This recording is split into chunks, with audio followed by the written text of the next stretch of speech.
And now, live from Pod Cabin in Burbank, California, it's the Allison Rosen is Your New Best Friend show. Tonight, Allison welcomes her guest.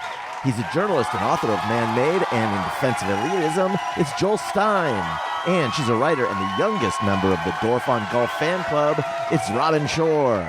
Tone Zone is here to ask if anyone has seen his collection of high-flying spy balloons. I'm her husband Daniel saying hop on board the Love Bus and say hello to your new best friend, Allison Rosen. Allison Rosen, Allison Rosen is your new best friend. Allison, with her the good times never end. Allison Rosen, doing the wavy pencil dance again. Allison Rosen, Allison's your new best friend. Hello, my little Nantucket saltwater taffies. Welcome to another exciting episode of Allison Rosen is Your New Best Friend. That particular carbohydrate, which I believe may have been selected because of one of our guests and her Nantucket nickname, which was Pinky, which is not her name, was sent in on Patreon. By Karen Quinn. Yes, I am on Patreon. All sorts of fun stuff over there. There's rewards. There's bonus episodes of The Friend Zone, my Patreon podcast. There's a level where you can text me and I'll text you back. Naked stuff? It's not like an OnlyFans yet. I don't know all the sites. Everyone has a price. Okay. So, you know, the Patreon is young. Anyway, and if you go for an annual subscription, you get 2 months free. That's a good deal. Patreon.com/Allison Rosen. I would like to say hello and welcome to my guest, Robin Pinky Shore. Hello. Hello. It's so nice to be here with so all good of you wonderful people. to see you. And you. And you one more time. I owe you. You one more time. Yes. I see all of that and I raise you another IU. You know, I was thinking earlier. Oh. Brag. You're thinking. Just doing a little thing I do from time to time with my noggin. This is only the second time, though, that you've been in person, right? Yes. That's so weird because now... Anywhere? Yes. She's been hiding out. I didn't know. This is a I big don't deal. leave my house. I don't leave my house. So this is like, Wow. This is a big deal. Yeah. Well, welcome. It's thank nice you. to see you again. In my brain, it's like once I met you in I had met you in person prior to all the, Yeah. But once you were back at this house in person, then it's like all those in my mind were in person, but they weren't. They were Zoom. They were on Zoom. I'm happy to be here with all my besties. Wonderful to have you. Joel Stein, welcome back. Thank you. Can you tell our voices apart or we sound too similar? We're both white. Could you guys Nasal each, Jews? Could you each be like, I'm blah, blah, blah, and this is the sound of my voice, like they do on NPR? I'm Robin Shore, and this is the sound of my voice. Wait, when did they do this on NPR? Don't they do this on NPR sometimes? Sometimes. Oh, no, sorry. They do it on Wait, Wait, Don't Tell Me. Don't they? That's on NPR. Cool. I've heard it before, and in my mind, I've filed it as like NPR style shows do that. You don't take this the wrong way. Okay. Seem like someone who probably listens to a lot of NPR. How dare you? But you do, don't you? You just called me boring. Is that what you were doing? No, I called you. I had never listened to NPR before I met my wife. It just wasn't something we did in our household. I lived in Manhattan for a while, didn't have a car, and she and her family were big into the NPR and PBS. They're like, she grew up in this small, tiny town in upstate New York, raised by like poor hippies. And they were big on the NPR and the PBS. So I've now become familiar with NPR. And you don't hear them go, and this is the sound of my voice. It just seems like a weird programming decision. Like that doesn't sound like good content to me. Well, they don't do it for an hour and a half like I intend to do. Sounds like they're trying to get verified by their bank. I don't know what they're doing. This is the sound of my voice. I swear I've heard it I've before. heard it too. I've heard it too. I also didn't listen to a lot of NPR, and I remember, and now not only am I going to brag about thinking, I'm going to brag about an interview a long time ago. I was interviewing Michael Showalter. Oh, and wow. Double brag. He dropped an NPR name. It was like, isn't there like is there a Michelle, but she pronounces it Michelle or Michelle Wallace? Maybe. No, yes. no. Yeah, I know. I'm thinking of. I think she may have transitioned to PBS actually, right? Oh. No? I don't know. That the makes NPR sense. to PBS pipeline. Yes. Well, regardless, he said a Yes. few names, and I had the blank look on my face, and he was like, "What?"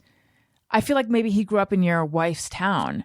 Yeah, It was just her like town's not listening to NPR. It's just her parents. But yeah, maybe he grew up in her family. No, It was just anathema to him that anyone doesn't listen to a lot of NPR. I listened to a lot of Howard Stern, and then when I was even younger, Imus in the morning, and so that was like where I was baked from. This all makes sense Yeah. now. Well, now, where does like Opie and Anthony, were they in the mix? I had to go interview Opie and Anthony when I was at Time Magazine. I wasn't familiar with them because by then I was living in New York and wasn't listening to the radio because I wasn't in a car.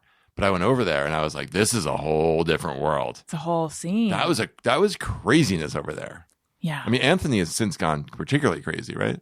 I believe, yes. Yeah. I mean, he Like and QAnon his, crazy, right? Like he and his followers would not say that, but Okay. he's pretty, I think, pretty right at this point. been banned from things and like shows up Yeah. at protests. As in has the right opinion. That's what you Yes, right. he's Yes. pretty correct. Hello, Tony Thaxton. Welcome to the Hi. show. Thank you. It's great to be in person. Could we hear the sound of your voice? This is the sound of my voice. Everyone puts It's on a different good voice. He has a Yeah. good sound of his Joel, voice. could we hear the sound of your voice? I don't understand this game. Okay, great. You won. Anyway, Opie and Anthony were on my mind because on Monday I had Dalton Castle on the show, who is a pro wrestler. This weird direction my life has gone, I love Robin. it. I love it. RJ City, hello, we love you. So he, before he became a professional wrestler, he had or maybe a little bit, there was overlap. He had a radio job for years. And the station used to carry Opie and Anthony and then dropped them and replaced them with him. And I was like, oh, what kind of reception did you get? And he said people hated him. So they would call and, yell like, what happened to Opie and Anthony? And he would say, oh, they died. I mean, in a sense, they did. Yeah. It's not false. But the reason I initially knew of Opie and Anthony is because when I was at Time Out New York, where Joel Stein also had been, not at the same time as me, Oh. I was going on Channel 4 every Saturday morning and doing little like, here's what's going on in the city thanks to Time Out New York magazine or whatever. And the woman who anchored that segment was a woman named Pat Battle. Does anyone know who that is? No great name. It is a great name. And I looked her up online, and Opie and Anthony had like done some prank versus her, or can you Google, Tony, Opie and Anthony Pat Battle? I wonder if it'll still come up. She was like targeted by them. They had. I remember going down there, and they had like a big board with counting down until the Olsen twins turned 18. That was a big. Tasteful. And then they had a like giant dildo with a condom on it that was marked as far as like how far it had gone up different guests. Cool. And that was my God. That was my first 10 minutes there. Wait, the same condom? Oh, no. Sorry. Duh. Well, I got confused. I don't know why I threw in the condom detail. I just thought it would show that they were gentlemen. Yeah, no, my mind has totally changed about them. I see. So the dildo itself was marked. That's right. I thought it was like a dildo with a condom that was really marked. regret That's what I mentioning thought, the too. condom. If I could go back in time, if I had a time machine, that's what you would do? That's how you'd use it? I think that's right. Yeah. I would erase the condom from that story. But if you hadn't said condom, then I would just be thinking, oh, the same It's just like you're in my head right at the moment. I was so same torn. dildo with I know. thought yeah. the same dildo too. Gosh. But I might be speaking up for some of your audience members, and I'm going to sound possibly like a complete ding dong, but because I went in my life Rick Dees to Howard Stern to podcasts, essentially, I don't really know who Opie and Anthony are. No, I love. Well, I think you got the flavor from my story. I mean, I have a sense of what they they're do a with couple their feminists Yeah. and they're activists. But like, where were they based out of? New York. New York. yeah. Okay. In fact, I think they were on. What station were they on? That I don't know. Well, it wasn't WBEZ where Dalton was. They may have so- kind of. Wasn't it like a syndicated thing? They didn't Yes, take probably. over the Howard spot after he left. No, that was like David Lee Roth. David Lee Roth For in like some a parts year. of the country, Yeah. and the other parts of the country got. Corolla. Yeah, that's right. Oh, yeah. My old boss. Yeah. Yes, like I said, I didn't have much of an awareness of them either Okay. I know the names, but until I Googled Pat Battle. So when because at that point I was already I was in my early 30s at that point. So, and that's when I was like, oh, there's like what Joel realized when he was there, like, oh, this is a whole world. Yeah. But to me, it was sort of like a bit akin to the Stern world. Well, they would get themselves on the cover of the New York Post all the time because they would like record people having sex at St. Patrick's Cathedral. Just things that they knew would get attention. Right. It's not even fun. Like, at least Howard Stern's gross stuff at least was done with, in my opinion, a better sense of humor. I'm not saying like Right. coming home in 7th grade and my mom and her friends watching Bongo Fiesta wasn't informative. Yeah. But like, do you know Jim Norton? Yes. So Jim Norton, He was big on that show. Jim Florentine. No, Florentine came out of the Stern world, but Jim Norton used to go on Opie and Anthony all the time. Like tons of comedians that you probably are aware of came up in the Opie and Anthony world, I believe. Tony, did you find any Pat Battle action? What I'm seeing is it sounds like it was actually more her husband. Mr. Battle. His name's Anthony Johnson. Was delivering a live report in 2005 when an Opie and Anthony fan waved a bumper sticker and blew an air horn as a part of the radio duo's Assault on the Media campaign that encouraged listeners to disrupt live broadcasts. That's like unfunny Baba Booey's. Yes. And it's not that QAnon was ever funny, but it does feel like the beginnings of QAnon there, possibly. You mean the anti-media thing. Yeah. Yeah, that predates QAnon. For sure. Yeah. For sure. No, that's sad. Although, and let's not spend too much time on this. I know I'm sending mixed messages, but this is what you said you wanted to discuss when you emailed us. I did. I said I want to talk about the role of truth in the media. Did you see Elon Musk's tweet? No. Yes. Because you're not on Twitter anymore, right? I am. Oh, you are. You're back. Okay. Yeah. What did it say, Joel? It was like, I still can't. I know some of the smartest people in the world, and I still can't believe they believe the media or something like that. Yes. Yay, this fucking guy. Excuse my language, but he gets the This Fucking Guy award for all of 2022 and 23. The media is particularly wrong when they talk about narcissism and how it makes people feel like they're both incredibly important and attacked all the time. Yes. Yeah. Although, speaking of my former boss, he used to. That was a really weird segue. No, it was great. His whole, and I feel like there's a lot of those guys use the term narcissist and narcissism all the time. Like, there's someone, I'm trying to think of an example. Well, his example would be like, actually, I'm having trouble thinking of a good example, but I feel like for them, narcissist and narcissism applies to any person or situation that does something that they don't like. And I feel like it's spawned this whole generation of people who misuse that term, and that bothers me. It's very misused. Yeah. It's everywhere now. I defend my use of that. No, you used it correctly. And in retrospect, the condom. Wait, when did you say That's when so did you say narcissistic of narcissist? you. When did you say narcissist? I was saying that Musk was accusing the media of always lying. I was saying they always lie when they talk about it. Yeah. Narcissist is just a very big cultural word right now. Yes. And nobody really it's an intense thing to come into contact with. Right. That makes True you want to do a lot narcissism. of research on narcissism. So it's like it's a personality disorder, but we overuse it. But there's a lot more of it than there used to be. If you I think trace so, it. yes. Yeah. Yeah. And what do you ascribe that to? Trump. Oh, I think probably if you trace from Roman times till now, the cult of the individual is become stronger and stronger, and But Robin, yes, when you just now talked about when you come into contact with it, it makes you want to do a lot of research about it. Are you referring to when you almost joined a cult? Wait, did you? Yes, I did. Wait, which one? I can't. I don't think I should say. You don't have to. Will they come after you? Why can't you say? They won't come after me, but why is it your cult? Why can't you say? No, it was these classes. Did I talk about? I talked about. So this let me. You talked about it on my Patreon episode, which, by the way, Patreon, my friend zone episode with Robin is on fire. It's filled with gossip. Speaking of cults, Sarah Edmondson, who was just on my show, please listen to that episode. It's so good. Not Sarah, just because she says my name. She did say your name. Sarah Edmondson, who escaped the NXIVM cult from HBO's The Vow, etc., was on my show, But before she was on my show, she invited me to a screening of the last episode of the second season of Vow, and I saw someone there, and I was like, I cannot believe this person's here. I can't believe this.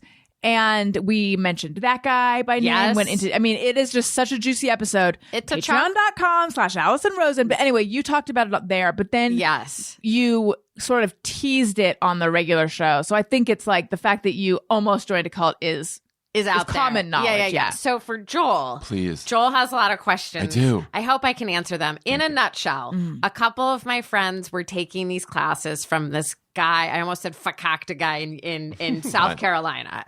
So at that point, I was like, I'm not doing anything this summer. I'll take these online classes. And it's just basically the idea is that everything is perfect. So if you get cancer, it's perfect that you have cancer because it's whatever happens is the most perfect manifestation of that cancer. It could go for anything. So he rationalizes that everything's perfect. And I emailed him once about a writing thing, a career thing. I made the mistake of emailing him directly being like, how does it's perfect apply to this shit sandwich in my life, in my career? And in that email, I revealed that I was a television writer.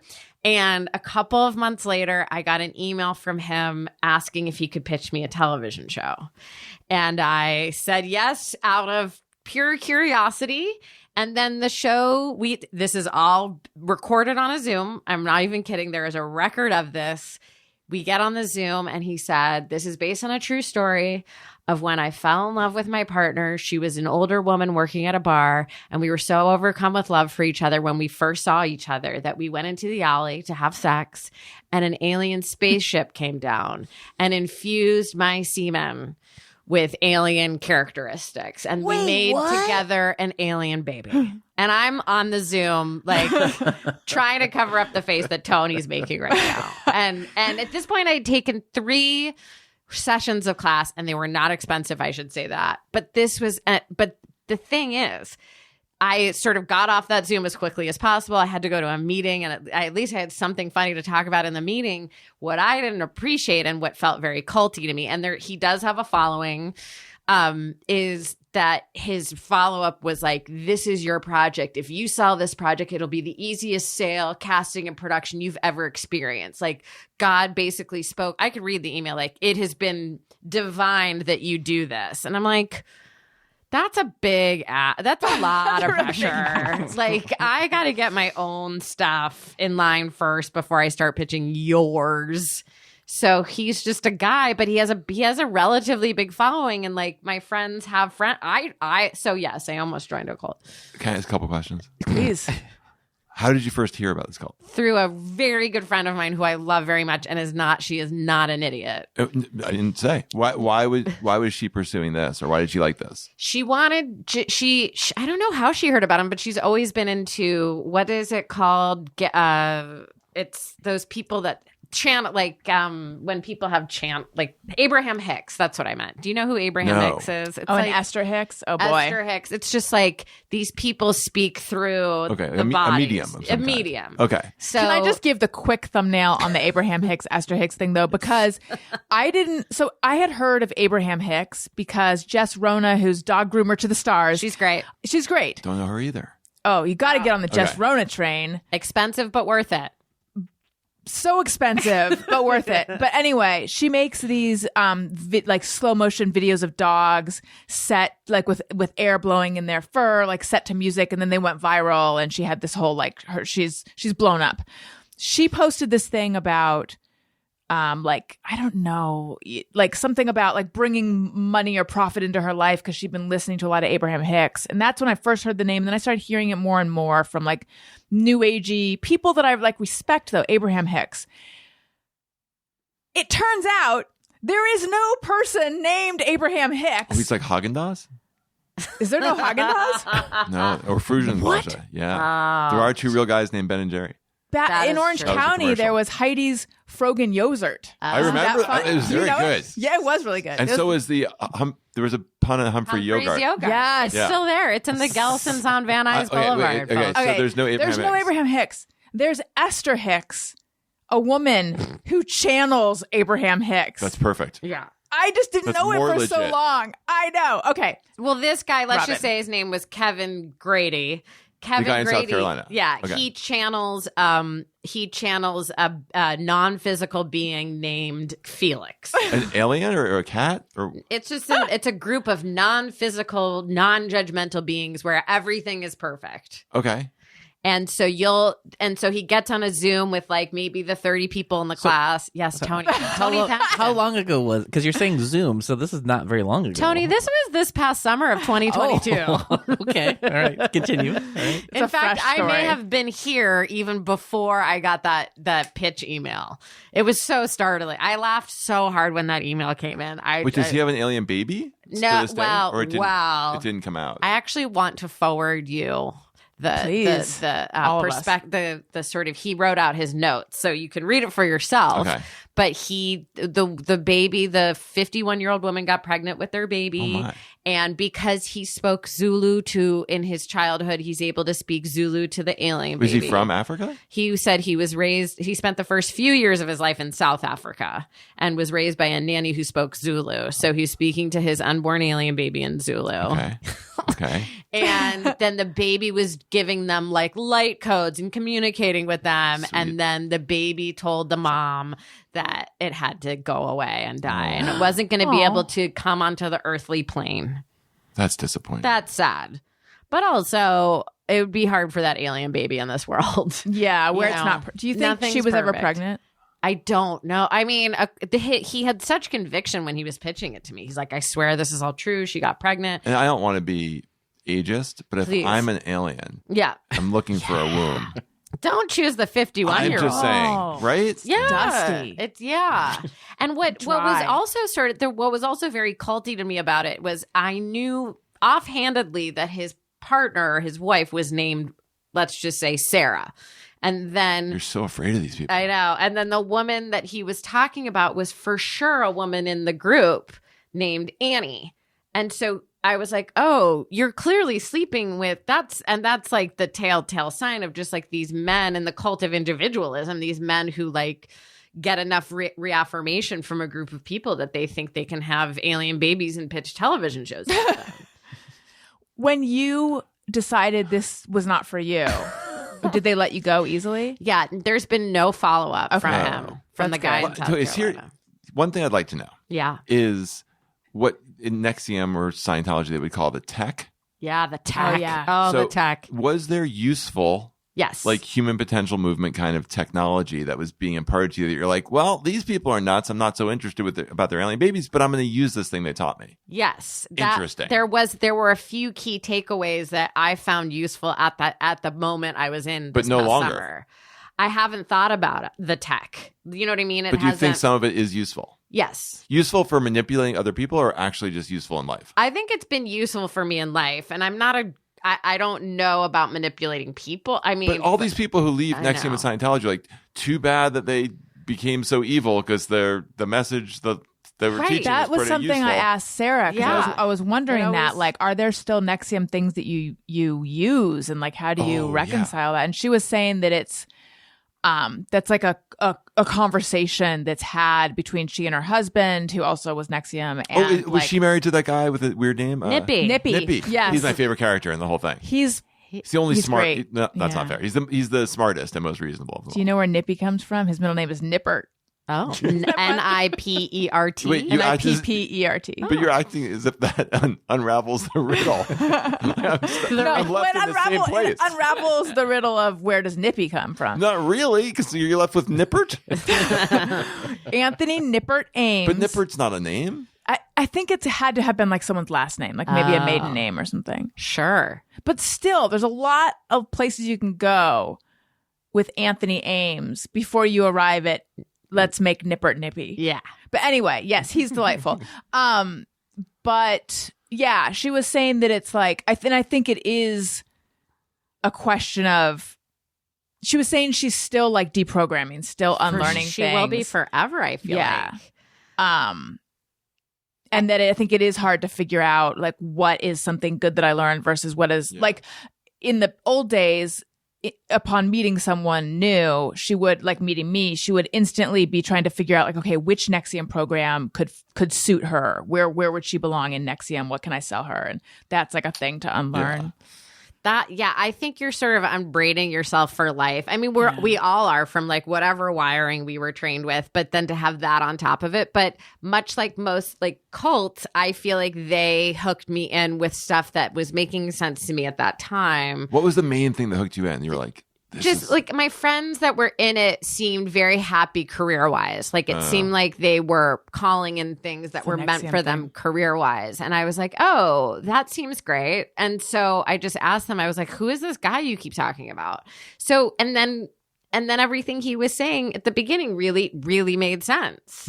Like, I wish I could call up more specifics, but I will say I was on the third session and I was kind of like, it was very clear that every class was the same thing, just repackaged. No offense, but it didn't sound like you picked a top tier cult. Of course I didn't. Everything like I some do guy is in D-list. South Carolina with Yes. 30 people, not your workout class. No, not my workout class. That has That more is people not in it. low end at all. No, but yeah, I picked not a great cult, and I made myself too available to the cult leader because what's next? Tap tap tap. Come wish Gary up. I knew I'd get it. I knew if I just hung in there, I'd get it. So now what are you going to do? Google Gary plus cult and think you expect it to come up? For South Carolina, I got all I need. Oh no! Do you want us to take that out? No, it's fine. Okay. I can bleep it if you want. I will answer the question that I imagine some people have. Yo. But not you, Robin, because we were talking about it. But I was like, I've got to see this guy because I was picturing Never good looking. They're never that good looking. I was picturing like I can't get over Keith Raniere. I know. No, Playing volleyball. Like it's all freshman dorm stuff. It's crazy. It's like cuddling and touching people's feet. It's all yes, kissing insane. them on the lips.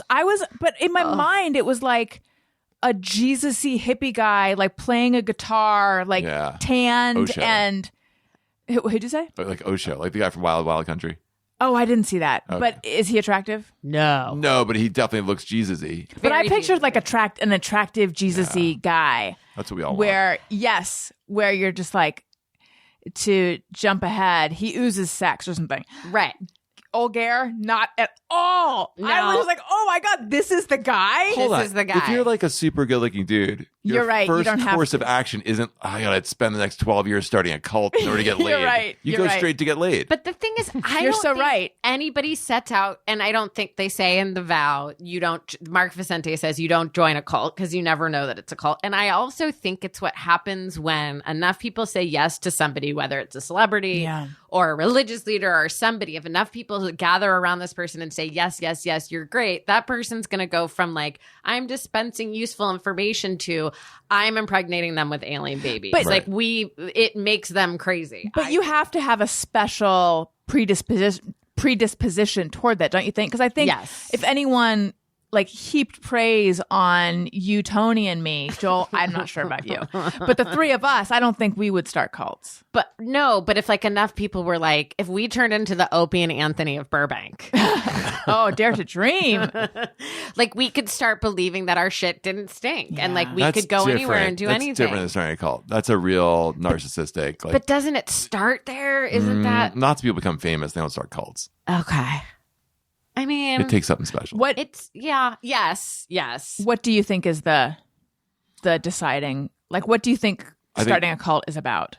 I think narcissism is a big part of it. I think there's all kinds of needs for control and power. And I mean, first of all, it's so much work running a cult. It looks exhausting. But you outsource it to the people around you. Not But you really, still have though. to like stay on top of it. You need that. You know what you should have? You need the David Miscavige kind of like, was it? Peter from the Bible. Sure. or- There's a Peter, There's definitely he's an apostle. But the main guy who really starts Christianity. Paul. It's Paul. Mary. I'm sorry, I'm such a Jew. It's Paul, right? That's why I felt uncomfortable with Peter. I think so. Yeah, Paul. Or you need or that woman from Wild Wild Country. You need that Sheila. You Or need that. Nancy Salzman. Yes, the you need that number person. 2. Yeah. It's true. You need Right. the sort right of hand. the captain that will go out, or the foot soldier that'll go out and do all your stuff. Your Goebbels. It's not Would he, or I don't know which one. Goebbels. Yeah, wasn't he in charge of the press? Himmler? I don't know my Nazis. Goebbels. Yeah. Goebbels. But yeah, you need that. Enough people, and they have those lieutenants that go out. But if you want to read about a lazy cult leader that truly made everybody do her work for her, read about Guru Jagat. Have you heard of Guru Jagat? No. She's not the hugger, is she? No. Okay. The That's hugging. Amma? Yeah, she's the Sorry, hugging guru. who's the... Guru Jagat. There's a lot of podcasts about her now. NPR just did a podcast about her. This is I'm Guru Jama. This is the sound of my Yeah. voice. So Guru Jagat is a Kundalini teacher who was teaching in Venice. Geez. Okay. Okay. And somebody told me to go take her class. So I took her class and I was like, this class makes me feel weird. I don't want to go back again. And then they were opening an East Side version of Rama, which is their studio name. In on the East Side, it wasn't on the East Side, but I went and I was like, now I feel even weirder just because her vibe was weird. The vibe of the people was weird. I was like, this is not, I did a lot of yoga. I was like, this is not my scene. Long story short, she got radicalized during the pandemic. She went over to Germany and she broke her ankle. And she had a pulmonary embolism and is dead. Oh, But this wait, did not go where I thought it was going. No, I she's thought fully Kundalini dead. was already kind of in trouble. Well, and, that's like, the thing. She started to get in trouble for being an apologist for the leader of Kundalini, who was like allegedly Is that raped. Bikram? Yeah. No, it was Yogi Bhajan. Oh. And so she Who was just a white guy in LA, right? no. Oh, but sorry. Yogi Bhajan was from India. Okay, but he did some bad things, right? He did some terrible things, Yeah. but she was apologizing for him. Oh yeah, Yogi Bhajan said like rape. He said some horrible things about rape, and so Like he's pro. basically, Okay. and had a harem and all the typical stuff. And so it was all coming out during the pandemic, and Guru Jagat was just like not apologizing for him and just keeping the train running. And it's a really interesting story. Her number two, who's now the number one, was this guy Hari Jiwan, and Hari Jiwan spent 8 years in jail for selling toner, fraudulent toner to different companies, Like and like printer toner? stealing money from printer toner. It's fascinating. You get 8 I mean, I don't understand. it sounds like he did something bad, but 8 years I for don't that? understand how the whole He's called the toner Carceral system works. No, me It's like neither. how much Yeah. things cost confuses me and how long you go to jail Yeah. confuses me. Yeah. You try and overthrow the government, you go to jail for like six weeks. yeah. Right. And then- but sell fraudulent toner. And which I feel like I bought that probably. It wasn't. all did. It wasn't did, 8 right? years. I think he was in jail for 4 to 5 years. But he was the one that saw her at a yoga studio and was like, "She has the magnetism. She has the personality. She's going to bring Kundalini into the 20s. She's going to be the Kundalini for millennials." Her name was Katie, and they changed her name to Guru Jagat and convinced a lot of people in Venice that she was a guru, and she wasn't. She was. She started being radicalized by QAnon. Talk about narcissism. And there's the When- German version of QAnon. What is it? No, so do you, No, I don't know what it is. So there was the neo-Nazis infiltrated the police, and they got this prince, I believe, some kind of royalty who had a good deal of money still, to try and they had a plan to overthrow the government, kind of a January 6th thing there. And they got caught and disbanded, and people are going to jail. But the weird thing was, one of the things they were following was QAnon, which doesn't really. They were trying to build a Fourth Reich, and it doesn't. I mean, QAnon's so specifically about American intelligence, but the whole idea of the swamp and the corruption of the elites and the corruption of institutions translated somehow to Germany, which seems so weird to me. That is I weird. know that. Those Germans. Haven't they? They'll repurpose anything. Yeah, I know. What I was going to say, though, is when you said that he saw her, and I'm being very vague because I'm forgetting who the specific, Katie, he saw great. she had the magnetism, Yes. and he's like, she could lead a cult. And just very quickly inside, I was like, oh, I want someone to see that in me. I Right. want to be scouted to start a cult. Yeah, a little bit. We're Yeah. both sad that Hari Jiwan didn't see that in us first. Yes. Yes. What does she get it. have? I could do a Yeah. cult. It I'm doesn't matter that magnetic. she's dead. We want to be more magnetic than Yeah, her. I don't want to start the cult. I just want the option. Yes. I just want someone to see that in me. You want to know? be invited to the party. Yes. Yes, Yes. that's what it is. Yes. Okay. So much to get to. Let's quickly. I think we covered it all. So much other stuff to Oh, get sorry. to. Yeah. No. Let's do Hey Go Fuck Yourself. This is early, very early to do it. However, I made a little boo boo last night, And I suspect it, and I want to talk about it. So hence it'll make sense why we have to do Hey, Go Fuck Yourself in a moment. Joel? I wasn't. I mean, your email? Oh, you weren't really going to do it in Hey, Go Fuck Yourself? No, you just made a small mistake. Everyone makes mistakes on emails. It's not a big deal. It is a funny mistake, though. It's worth mentioning. Okay, allow me to explain. I thought it really was going to come up in Hey, Go Fuck Yourself. You were making a joke. If you want me to, I am not really upset by it, but I can pretend. No, it's okay. I mean... Okay.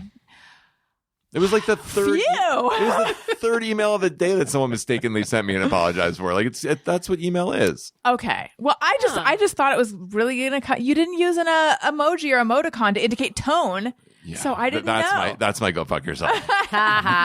Okay, so I have started very late in the game getting organized with. This is not Hey, Go Fuck Yourself, by the way. I've started getting organized with email. And so I actually have folders now. Brag. I mean, I have been doing this show since 2000. No, 2000. What? Since 2010 in some form. No, 2009. This is important. Get this right, because this goes in the archives. It's a long fucking time. That is a long time. But as a podcast since 2012. But regardless, I just started organizing my email. I now have a folder called guest consideration. So when someone pitches me a guest, I put it in there and then I never look at it. It's not without flaws. And I also, when I would book people on the show, and especially during Zoom, where it was the same, like, I have to give them all the information, which I think people often don't read about the segments, and here's how you record yourself, and da-da-da. I would just, like, type it up whole cloth each time or go into an old email and copy and paste. And finally... recently, I was like, I'm going to get a template so that I can just, if it's this show, I use this template. If it's this show, I use this template. I feel like everyone else did this a long time ago. I just started doing it. So I wanted to ask you guys if you could do 4:30 instead of 4. And I also wanted to give you the address and the information. I'm surprised you haven't played the Get to the Point drop yet. My finger was hovering over it. Let's just hear it. I'll get to the point. Sent you guys the email. You were all kind and responded, yeah, 4:30 works. And then I looked much later. I looked at it and it said, hi, guest. So excited to record with you. Date. Yes. Yes, it did. And I was mortified.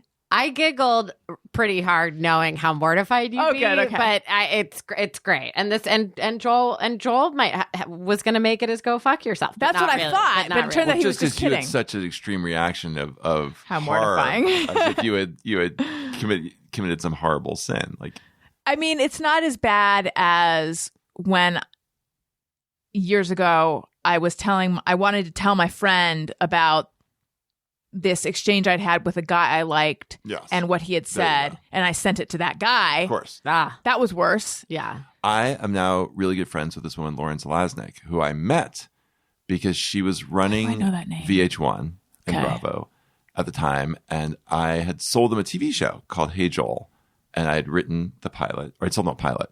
I had written it, and she commented on my script saying she couldn't believe I was a professional writer. Must be my editors who do all the work. This isn't even in a reasonable font. Like, she just went off on me, right? What font was it in? Courier? Probably Palatino. Wingdings. But she sent it to me instead of who she meant to send it to. And then so I didn't know what to do, but I responded to it. And she initially denied it. And then What was your response? something kind of funny and self-deprecating, and I don't know. I was just trying to get by, and it turned out she had written a piece because two people, I think it was Fenton Bailey and Randy, those reality show producers, had done it to her, had sent her an email about her by accident. And now she had done it to me, but then we became really good friends. That's nice. Does it come up in your? Do you guys talk about it? I wrote a column about it for Time. This was so long ago. This was like late 90s. So, like, I think it comes up occasionally, but not much. But what was the bridge to friendship? Did she feel so bad that she had to become your friend? I think so. And then I mentioned I had this crazy deal because if you're under like 40, you could become a member of the Rainbow Room for $300 a year, and you could eat breakfast for free there whenever you wanted. That's cool. So it was like Meanwhile, cheaper- now he writes for AARP. Ah. so I can tell you about all the bargains.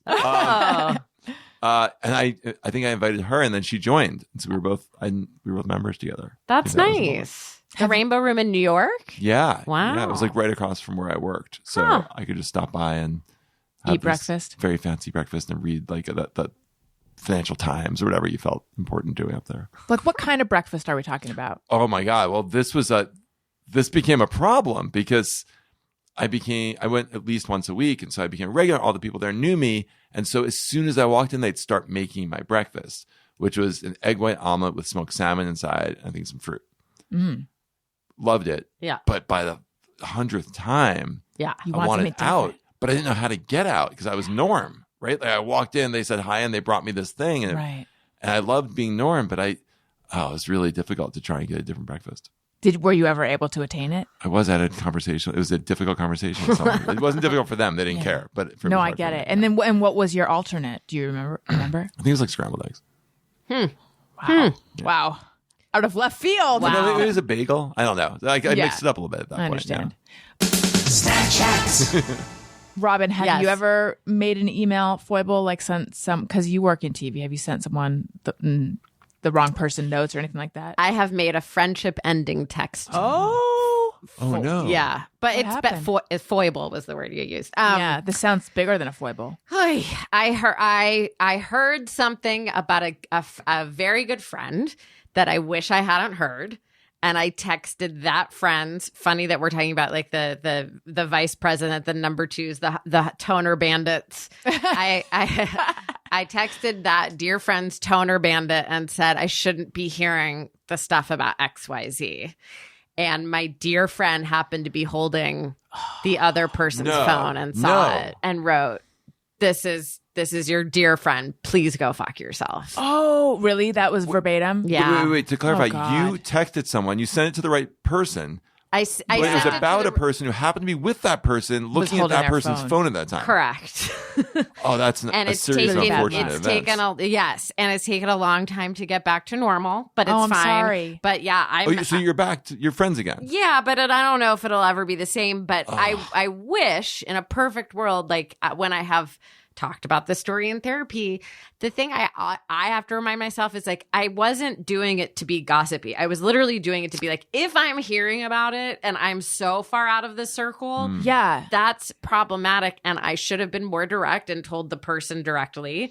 But I went to the person's number two because I just thought that might be the path of least resistance. And it was not meant. I can't believe Yeah, they that were was holding my- that other person's phone. That was my reaction when you said I shouldn't be hearing about this, that it was like was it like a protective measure for your friends, sort of? In my mind, I was trying to save him from or her from what I heard, which was not great. Yeah. So I was just trying to go about helping that person, but I did it in a roundabout way, and I paid the price. That person had a number two of some kind, like an assistant, or what is a number Just two? a person who was a person who was close to him, a consigliere.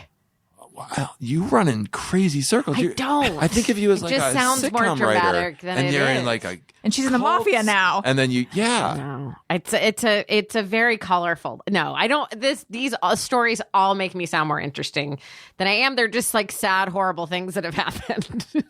I still don't understand the circles you run in though. No, I don't even run in circles. Were you friends with the consigliere? Yes, very good friends. Closer to that one than the other one? No, I was closer to the other one, but Okay. I really truly had the best of intentions, and man, did I fuck that up. But see, did the one the one who it was about, do they listen to this podcast? I don't think so. Okay. Do you think that might change soon? Because I always love a listener. No. Do you? It seems like they overreacted Perhaps. because it's.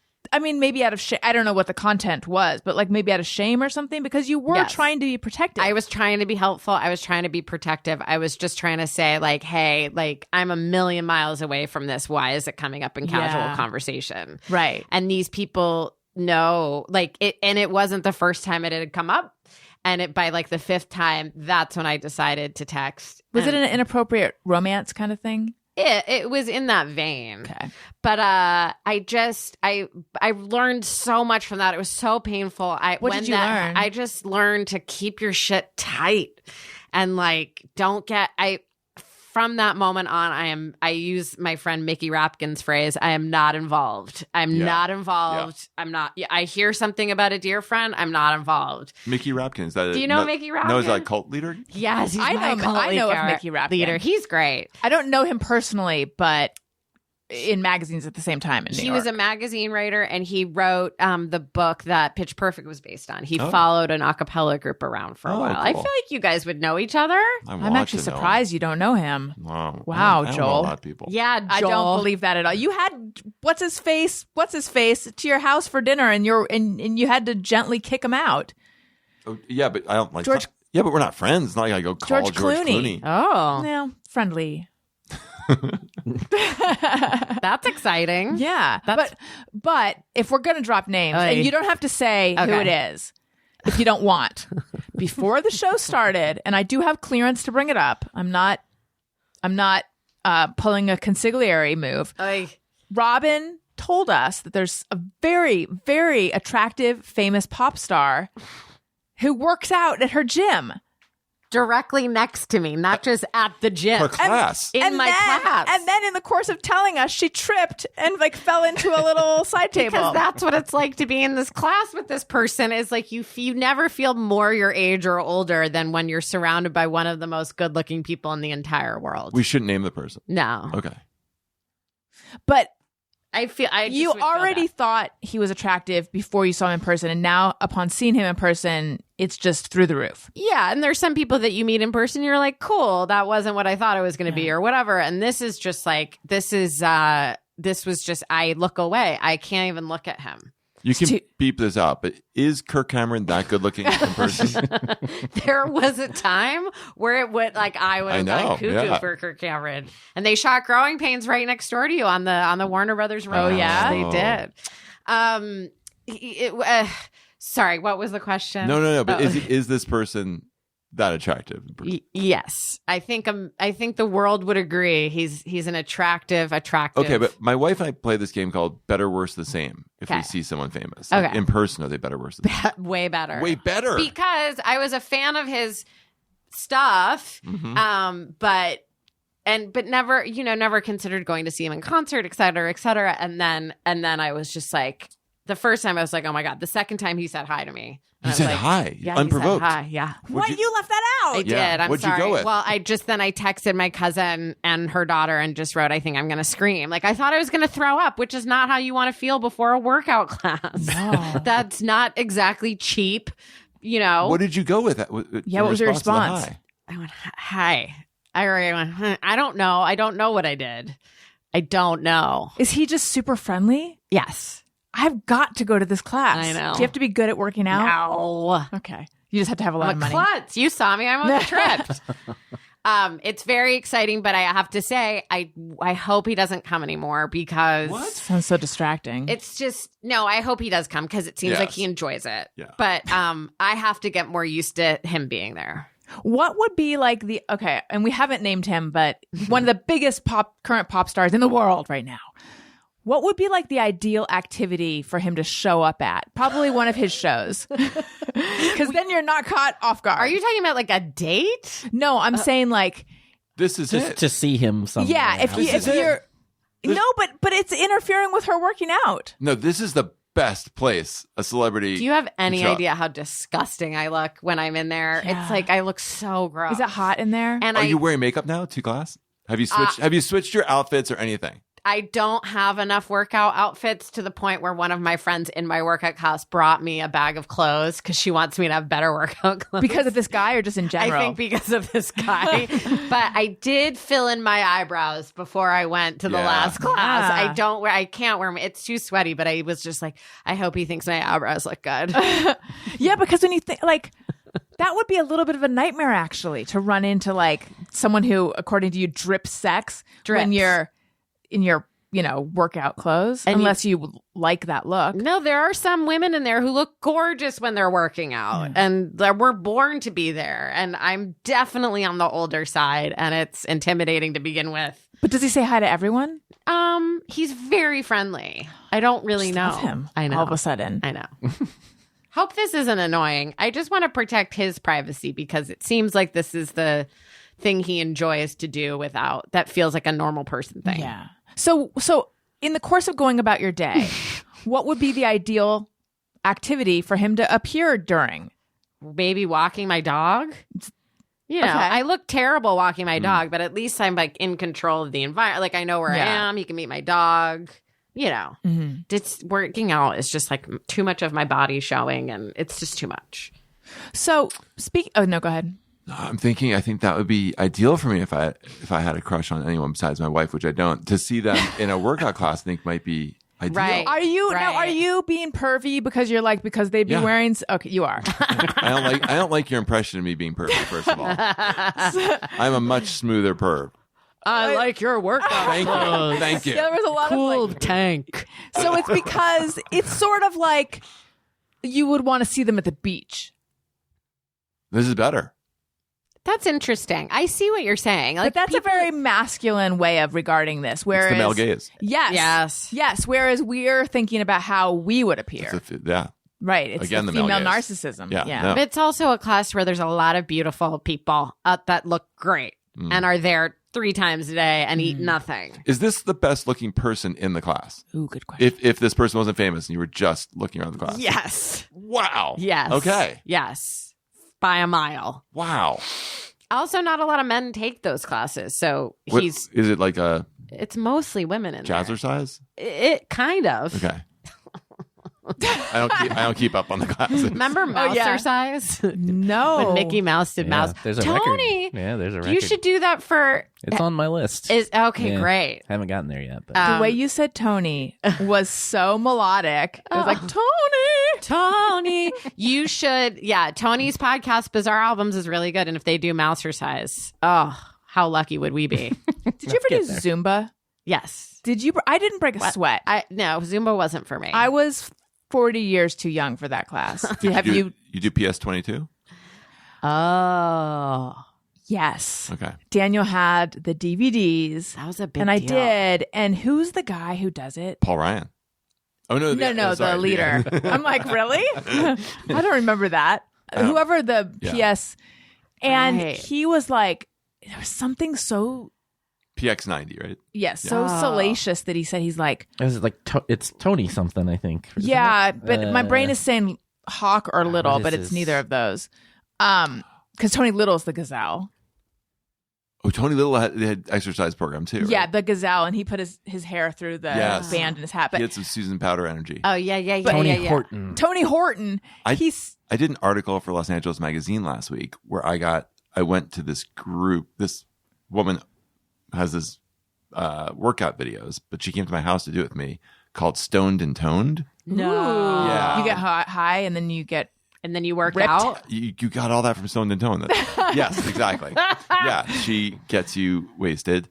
And Like how stoned? Well, like I can't shouldn't say feel she your gets body you. is stoned. No, because you do it yourself on this video, so up to you. But I'm not very familiar with the weed, so she had to kind of try and calibrate for me. how'd So it go? I wanted to get pretty stoned to do the thing, To get pretty stoned. but every time I looked over to see if I was doing the move right, she was sucking on that vape. Like, Are you serious? every single time? Yeah, Was she supposed to be leading you in the workout? yeah, And she was just vaping it up? she was still doing the things right, but yeah. Some people are like so Doug Benson fascinating. is the most Yeah. functional stoner. Yeah. Some Seth people Rogen- are. Seth Rogen. Amazing memory too. Yeah. I wanted to do a he's amazing. podcast called "The 7 Habits of Highly Effective Stoners." Oh, that's good. Yeah, because some of these people. But no, she in fact, everyone who takes this class is a woman, because the idea is that when you go to your class and there are these famous, attractive people, you become self-conscious. Yes. And you don't, and that it may intimidate you from going or make you not really focus as much. So her idea is the marijuana would take away some of those anxieties. but then you have to worry for doing your workout correctly. Like, I don't know. I smoke plenty of pot. Okay. I couldn't do it high. I couldn't do those classes high. I'm useless. Yeah, I would be useless. Or I would just be a mess. Yeah, I don't think I would. I like the idea though. I like her idea. Yeah. So how was the workout for you? Well, it's this thing a lot of people are pushing. The Joe Rogan has guys talking about, like, big weightlifter guys talking about getting stoned when they work out. Like, it's a thing because you're supposed to be able to focus on the movements and your muscle instead of just like. So I actually went and lifted weights after. It was nice in that, like, the time was moving in a different way, and that was sometimes good, but I wasn't able to do any more focusing on my exercise. When I get stoned, and it's been many, many years, but I would find that time would slow down. Yeah, in a way where I'm like, okay, I want this to be over. Yeah. Yeah. For sure. Yeah. That's it would make the class feel very long. Yes. That's not toned. But speaking of health, oops. I just dropped. So sorry. That just spilled on you. It's fine. Listen, you've been stewing about a health problem you have. You almost resort to texting your group chat to get your friends' opinions. You're extremely unlikely to find quality medical advice in your group chat, especially if you send it to the wrong person, Robin. No offense. But you can't.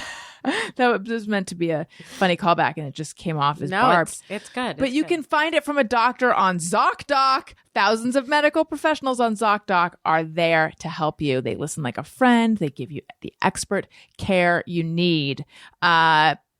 ZocDoc is the only free app that lets you find and book doctors who are patient reviewed, take your insurance, are available when you need them, and treat almost every condition under the sun. No more doctor roulette or scouring the internet for questionable reviews. With ZocDoc, you have a trusted guide to connect you to your favorite doctor you haven't met yet. Millions of people use ZocDoc's free app to find and book a doctor in their neighborhood who is patient reviewed and fits their needs and schedule just right. Go to ZocDoc.com/bestfriend and download the ZocDoc app for free, then find and book a top-rated doctor today. Many are available within 24 hours. That's ZocDoc, ZocDoc.com/bestfriend, ZocDoc.com/bestfriend. And then I also want to talk to you guys about Kitsch. They say that hair care is the new skin care, but there is one brand that has taken it to the next level with a cult-like following, but in a good way. Kitsch has created game-changing essentials beauty enthusiasts and me swear by, from satin pillowcases, we were just talking about that earlier, to time-saving towels. Kitsch knows hair care doesn't stop in the shower. And by the way, Kitsch isn't only hair care. Whatever your budget, your skin type, your hair type, Kitsch believes you deserve little indulgences at affordable prices, morning, noon, and night, and in the middle of the night, which is now when my 3-year-old wakes up. Started in 2010 by selling hair ties door to door. Literally just hustle and a dream. Kitsch is self-funded, female-founded, and now carried in over 20,000 retail locations. Kitsch's best sellers include satin pillowcases. I have some of their satin pillowcases. They are so smooth and nice. Caps and eye masks. Satin is vegan and cruelty-free, and they are so great for your hair and skin while you sleep. Shampoo and conditioner bars. Yes, bars. Bottle-free beauty. Heatless satin curling rollers. Say bye-bye to heat damage. There are TikTok videos of people throwing away their $600 curlers for this. And the amazing thing is this is only a fraction of the price at $18. They also have quick dry hair towels, classic hair ties, and yes, scrunchies. Right now, Kitsch is offering you 30% off your entire order at mykitsch.com/Allison. That's right, 30% off anything and everything at mykitsch, spelled mykitsch.com/Allison. One more time, mykitsch.com/Allison for 30% off your order. Okay. I love it. I love it. I love it. Short answer is no. The wrong except when buttons. it's convenient. It sounded right, though. Here's where it's going to get a little murky. That one's really long. I Never even heard that one. I expected to hear the one that You sounds like expected this. to hear? And then I did it again. What's going on? Told you I'm very scattered today. Okay. That's There we go. what That's all I I wanted. expected to hear. Okay. Did you guys watch the Super Bowl? Yes. Yes. Did you, Joel? Super Bowl, What? Joel? I watched the halftime show. I reviewed the commercials, and I watched the last 6 minutes. Oh. I feel like I did it well. Yeah. I enjoyed it. It was a I good didn't game. watch the whole game Yeah. or any of the game. Yeah. I did see part of the halftime show. Yeah. And I enjoyed that. I did And then too. I was surprised that there are. Did you say meh? Yeah.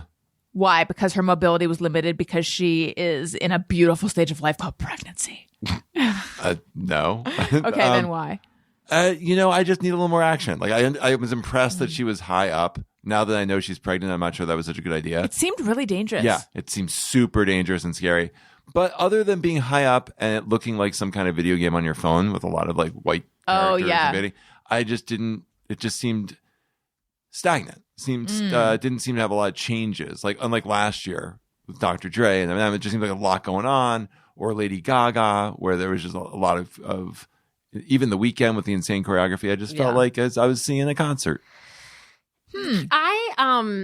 I remember at the very last beat when it went back to commercial, it went back to like an Apple commercial. Everyone at the party that I was at was like, "Oh," because we were all so excited to see it. But the reason I liked it, and the whole time I was like, "Is she pregnant?" Because I had seen on some site like expect a big surprise, and I was like, maybe she's pregnant. And then I saw those bumpers before commercials, and I was just looking at the pictures of her. I was like, she looks pregnant again.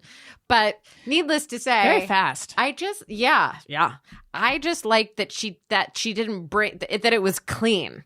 That it was just her. It was all her songs. She executed like 25 songs. Yeah. And it was just her singing. I mean, and I thought that ending shot when she's singing Diamonds in the Sky looks so cool.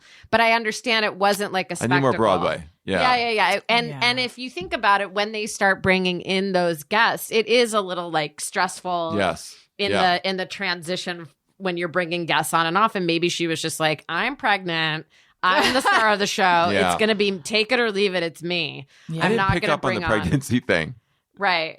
I just wasn't noticing that. She everybody at the party was like, she's pregnant. I didn't notice it. Again, I only saw part of it. I was at a party. Owen had a meltdown at the end. There was kid stuff happening. Owen went up the stairs. I had to go up and make sure he was okay. So I didn't really take it in at the time. Rihanna's going to be living that soon. Yes. Right? That I 3-year-old know. life. Right. But I was looking at Twitter when I got home, and that's when I watched like the full thing. And I was actually thinking, if I didn't know she was pregnant from the commentary around it, would I realize she was pregnant? I didn't. I never like on knew. there. And then someone that I follow tweeted, I want to go zip up her jumper. And I'm like, are they saying that did they not realize she was pregnant? I don't know what they meant by that. Maybe they were just confused by what they were seeing. Like, and the big, the big red thing that she wore at Yes. the end when she was on the thing. That was, I didn't know this. A tribute to Andre Leon Yeah, Talley. I That saw was that his too, big right. red Oh. jacket. So that was like a really cool image. And then did you catch she blotted herself with Yeah, with Fenty Fenty. makeup? Yeah. I loved Boo, that. boo. I liked it. I just thought Girl she boss. did her. Hashtag. Ugh. It was streamlined. It was minimal, and I enjoyed it. But I can understand, like, my mom turned it off. I didn't hate it. I she was performed at a unimpressed. halftime show. What? You did? I did. Which one? The one with Santana and Matchbox 20 What did you year was do? that? in like, oh God. So it was in Tampa. I don't remember. Tampa, I think. I waved a flag. Wow. I ran around with a spankly, shirt and waved the flag. You, was that for a story? Yes. You also weren't you the bartender on Watch What Happens when it was the Facts of Life was, gals? yes. Have we talked about this? No. Facts of Life is like my Me too. favorite It's a show. great show. I had Same. Mindy Cohn on my show. It affected how I lost my virginity. For sure. Please tell us my God. everything. I mean, I really took to heart that episode where Mindy Cohn lost her To virginity. Snake. Yeah, and it wasn't great. Right. And I She was didn't like- like it. Yeah, and I was like, I'm not letting that happen to me. I want it special. I want to be in love. And I So sweet. yeah, and I was dating someone who I liked who was a little older than me, and I thought she wasn't the right one, and there was an incident where it sort of happened, but I like got away. I was gonna say got away. That's not quite right, but I was really like in a Facts of Life moment where like that didn't count, right? Like that didn't, it was very important to me. And then when you officially lost it, Yeah. did it feel It felt legit, right. or It were felt you? right. It did. No, but I mean, For real. you didn't feel like, oh, did you tell her there had been a slip up, or do you just erase? I'm sure I erased? did. We were very close. Okay. Yeah, I'm sure I did. So That's That's nice. so sweet. That's Yeah, nice. but I think Facts of Life really. What imprinted happened that. on Watch What Happens Live? You know how they have a bartender? Yeah, you were the bartender. It was Mindy Cohn. It was the whole cast, right? Oh, it was the whole. No. Oh no, I think it was No. just Mindy and Kim Oh, Fields. to me, that's basically the whole And cast. was it a little Really? bit I'm a Little Blair bit. and Joe fan too. Me too. That's Yeah. fair. That's Not fair. Pippa though. Joe Polnicek? How about Jerry from? Oh, my Sure, God, Jerry's Jerry. great. I just read the David Milch book where he saw her at the drugstore and was like, "You should be in my show Deadwood." And she was- Great. and She had a big part in Deadwood, right? yeah, and she's like, "What would I do?" He's like, "I don't know. Write yourself. I'll put you in." Oh wow. Right. She I basically want came up with that the for character. myself too. I want to be in a know. cult. I want to be in Deadwood. What I want to know is, I'm a big Watch What Happens Live fan. Okay. So I feel like I remember, and I could be wrong. Was Mindy Cohn a little bit Yes. strident with Andy Cohen? She was a little bit like, what does diffident mean? Diffident means like not giving a lot of answers, right? Sounds right. Yeah. It sounds like it should mean that. She was a little bit like, I'm not answering that. I know better than to answer that. Right. Is my memory, but you were actually there, Joel. What's your memory? I don't have a strong memory of that event, believe it or not, even though it seemed so special to me. Maybe it seemed so special to you. Bartending, you got to really focus. Yeah. How did this happen? How did you get that gig? I've known Andy in fact, Andy worked for the previously mentioned Lauren Zalaznik That's when right. she ran VH1 and Bravo. And I knew Andy just from doing stuff. They let me run they had a channel called, maybe it wasn't Bravo, some other channel. Abraham Hicks. They let me run the Nixie. channel for the week and program it and put whatever I want on it. Whoa, that's cool. cool. Yeah. What'd you put on? I definitely put on what was the contest between the three networks? Battle of Network Stars. Oh. Ran all the old Battle of Network Stars. Great. I created the show that I thought was going to be really good that wasn't very good. It was basically me sitting in a leather chair introducing it like Masterpiece Theater, but instead it was porn with all of the sex cut out. That's funny. That's It really sounds funny. funny. It was actually kind of boring. Oh. Yeah. It was a good idea, but the execution was like, I forgot what else we put on. We put on a bunch of stuff. That's great. That's cool. And Yeah. so, did Andy know that you're a big Facts of Life fan? I was in town promoting my book. I think I just happened to be on that episode. You're so lucky. Yeah. You're I so got lucky. What's your favorite Facts of Life episode if you have one? I must. Oh, Did you ever hear Andy Borowitz's story about working on Facts of Life? No. I don't want to ruin it. I will- Please do. No. I'm not going to tell it, but it's in like one of his books. But basically, there was a rule when you pitched stuff in the room at Facts of Life that they would shut it down. The woman who created the show would shut it down if she said that's not a fact of life. Like it had to be an actual That's lesson. a bummer. This is That's so crazy. eye-opening. And, I would never thought about the title. No. and they said that to, and they were doing like a special 5th anniversary episode. And she's like, what would be special enough? And Andy said something so dismissive of the show that she said that is awful. And I think she left the room, but there was nowhere to go to. So she stood in the hall for like 20 minutes.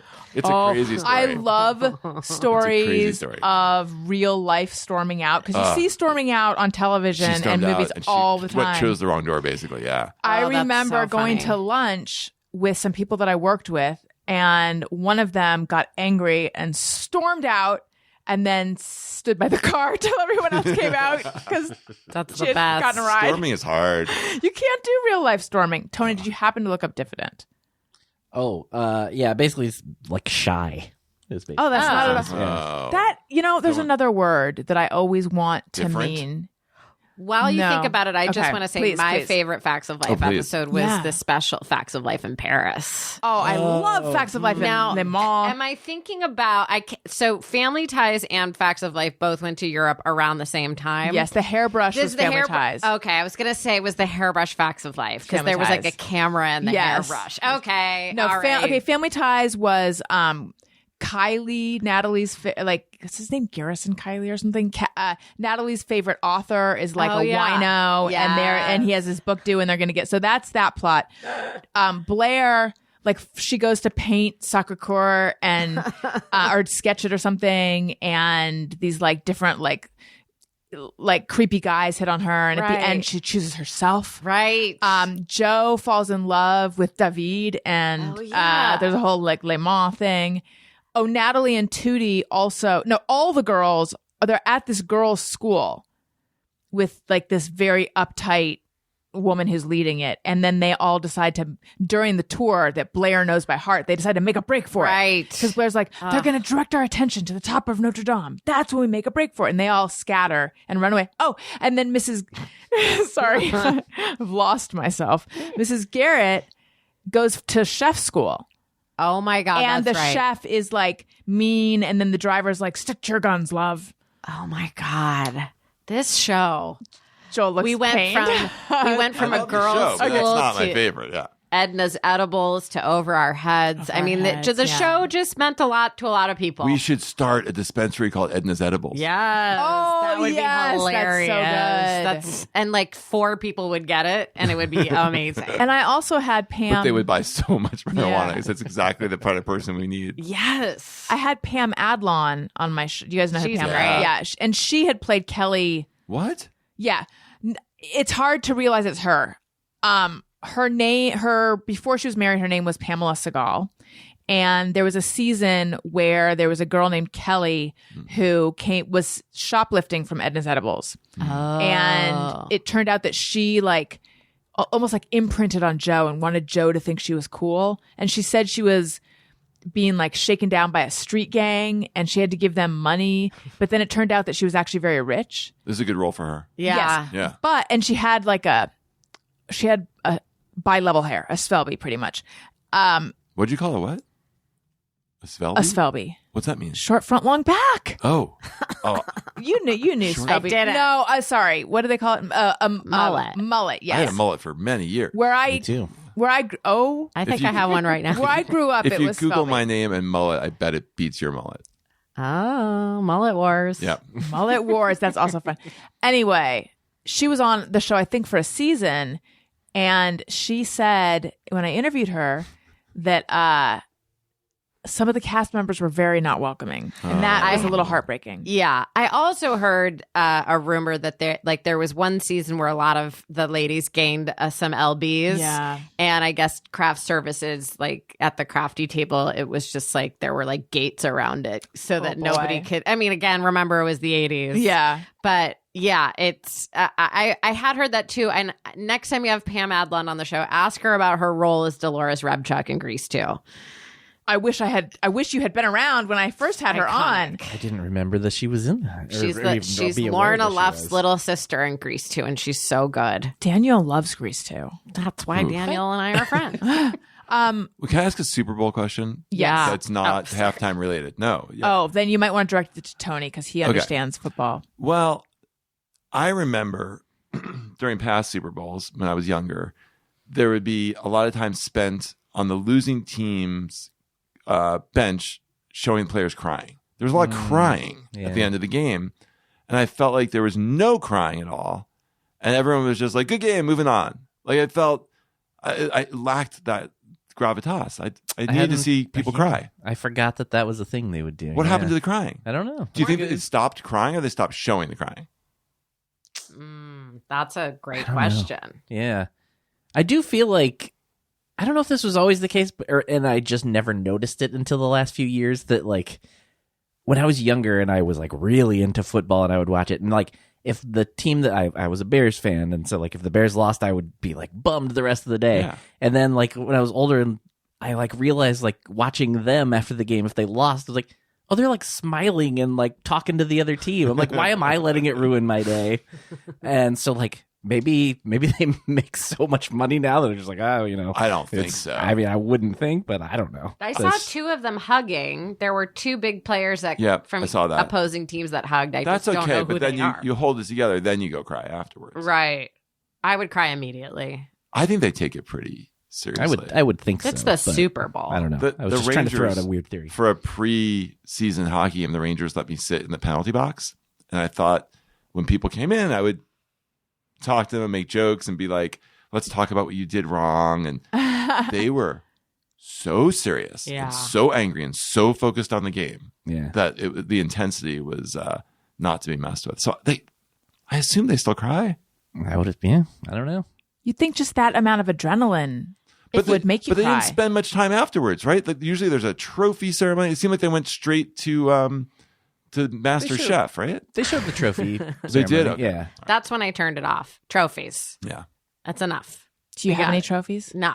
You don't own any? You have no trophies. I throughout your threw life. out the trophies that I did have. What I did you win trophies from like drama competitions and Why'd like you- junior high. Why'd you throw them out? Because they kept moving from house to house, and at a certain point you have to let Improv it go. or singing or It was like Shakespeare scenes Oh, and wow. like dramatics. I don't know. It was crazy. Good Just for you. theater stuff from high school, I think.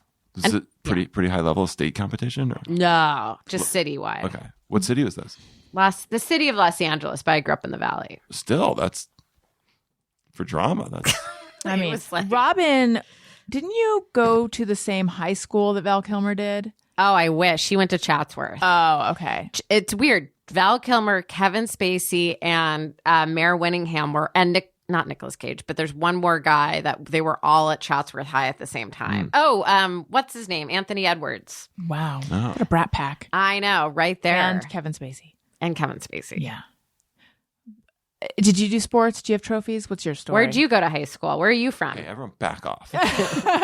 Jesus. I don't have any trophies I know of. Oh. I find that enjoy hard it. to believe. A writing Didn't you trophy? play tennis or something? No, I'm incapable of playing any sports. Okay. I grew up in New Jersey. In New Jersey? Yeah. Okay. They give out trophies in New Jersey. No, they certainly give out trophies, just not to me. He has a story involving Chris Harrison, but I forget what it is now. The Bachelor's Chris Harrison? Oh, I don't think I have a crazy story. There's some I think, decided that he should produce a show and I should host it, Yes. Great. which seemed very backwards to me. Oh, I get it. Yeah. And we had to develop this thing and like pitch it to them. Then I ran into him in Vegas once, but That's why I know that story. yeah, Because my sister and I saw you in Las that's Vegas. right. At that, probably maybe the same time. Yes. What were you guys doing in Vegas all at the same time? I used to do a lot of stories in Vegas. Oh. And I was there because this is where my parents liked to vacation. Your parents Asian? No. Okay.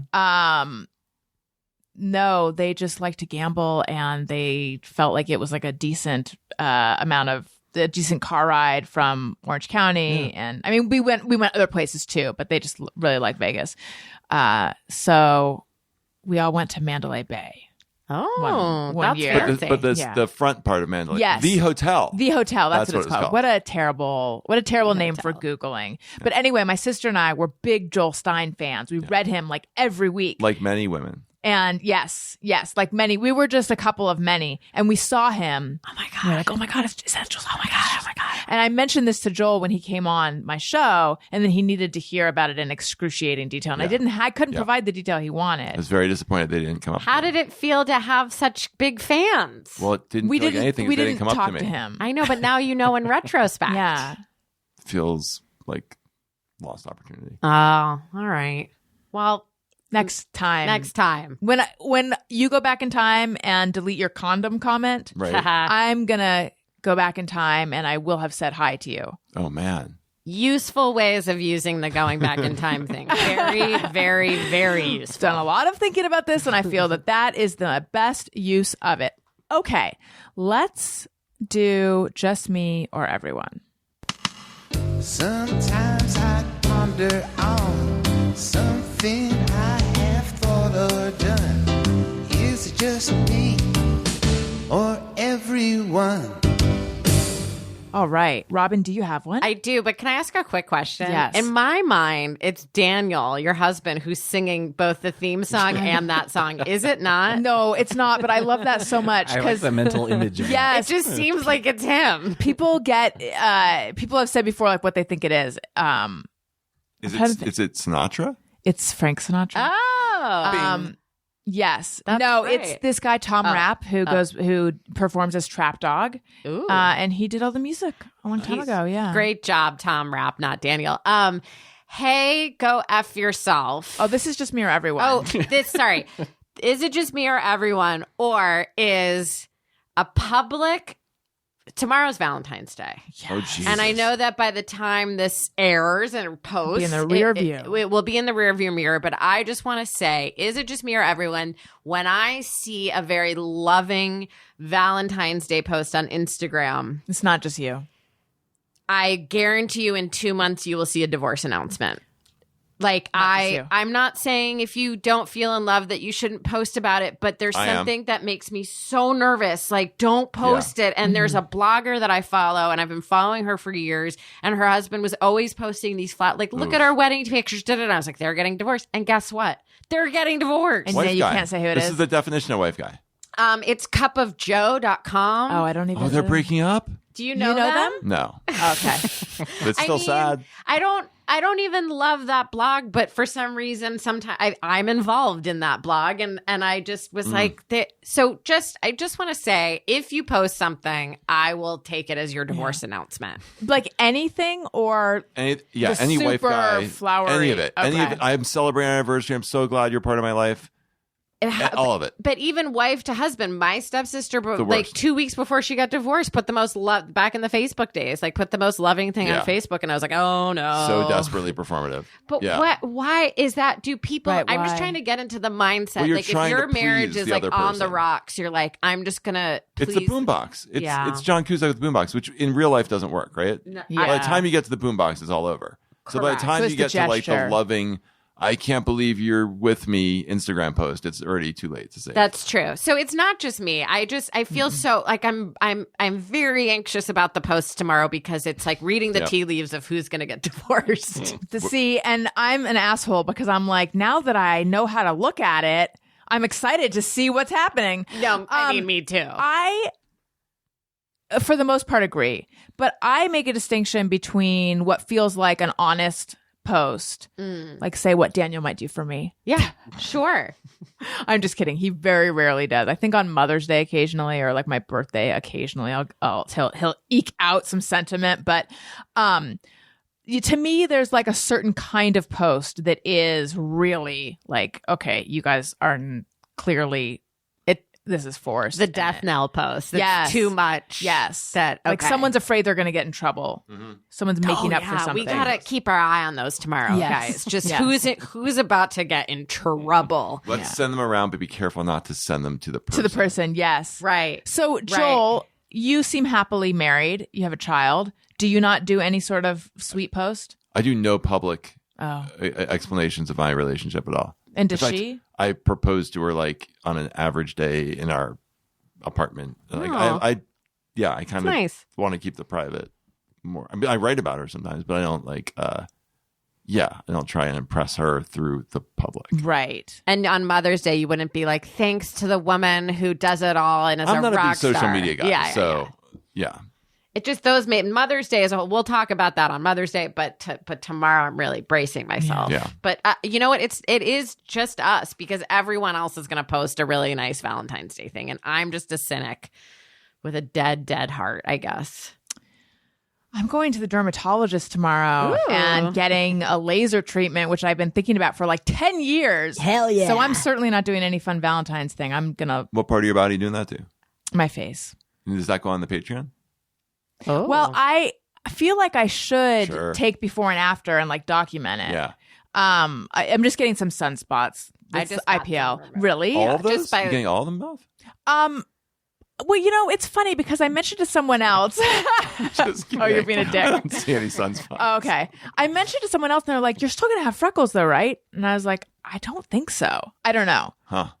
Here's what I learned. First Okay. of all, you have freckles, but That I have some you bigger have, like, sunspots. One sunspot. Yeah. But I learned this, and I hope this is helpful. I just got a bunch burned off this side of my face, and it's because the way we drive, the sun is hitting just the left side of our faces. Interesting. So we should spend half of our time in England. well, Or sit backwards. or tint your windows if you want to go the distance and be a real skin crazy person. Did you do IPL? I not yet. I'm going to because you can sort of see where they burned that off, and it's been 3 weeks, and it should. Let me see. Oh, just a tiny bit. What did they use? It was like the hot. They either froze them off or they burned them off. Oh, so they didn't do a laser. They just No. did a. I've done laser before, and I'm going to do it again. Because this isn't, Yeah. we're coming in on the home stretch of this phase. That is a just mirror, everyone.